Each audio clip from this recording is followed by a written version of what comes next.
Mark Zuckerberg is the world's youngest billionaire with a personal net worth of $6.9 billion. His claim to fame? Launching the world's most popular social networking site, Facebook, from his dorm room in Harvard University in April 2004. His meteoric rise to success has inspired thousands of aspiring entrepreneurs across the globe.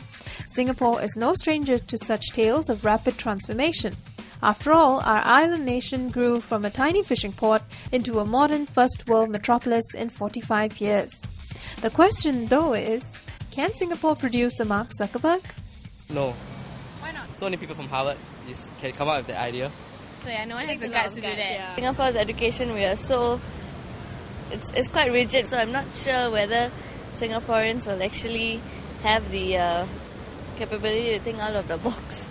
They like to play safe. The availability of stable jobs here discourages people from striking out on their own, according to entrepreneur Mike Ang, who started his own company providing wireless solutions for more than 5 years now.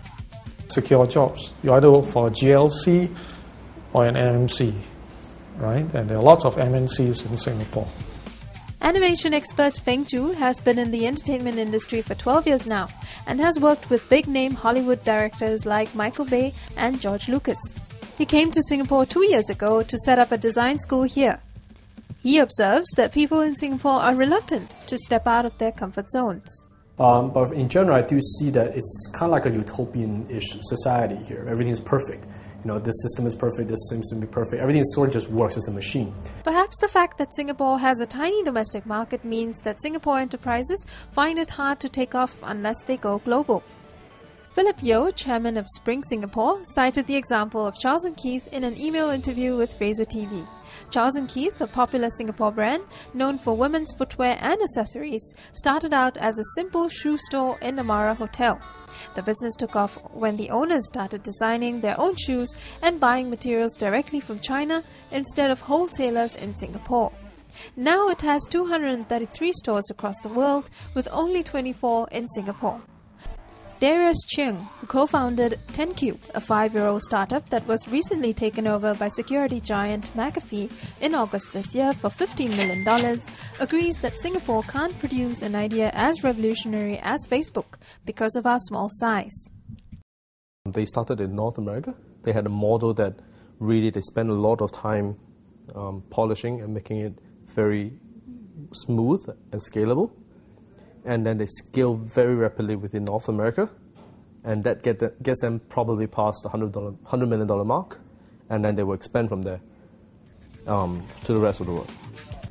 The limits of Singapore's markets aside, entrepreneurs here feel the attitude of Asian investors deters the enterprising spirit.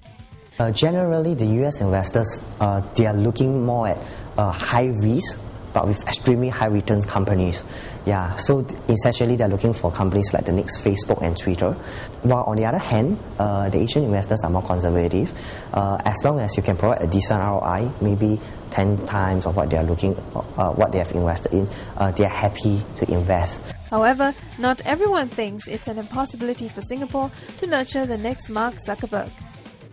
I've seen that there's a lot of restlessness on the ground. Students are getting kind of restless, and I think the truth that the ground truth that so-called the old school of stable managerial jobs, they're kind of going away. I think you're going to see a lot more ground-up innovation from companies. You're going to see a lot of companies that may not necessarily have their operations here, but operations around the region. And this is where you're going to see the next Googles and the next Facebooks coming out.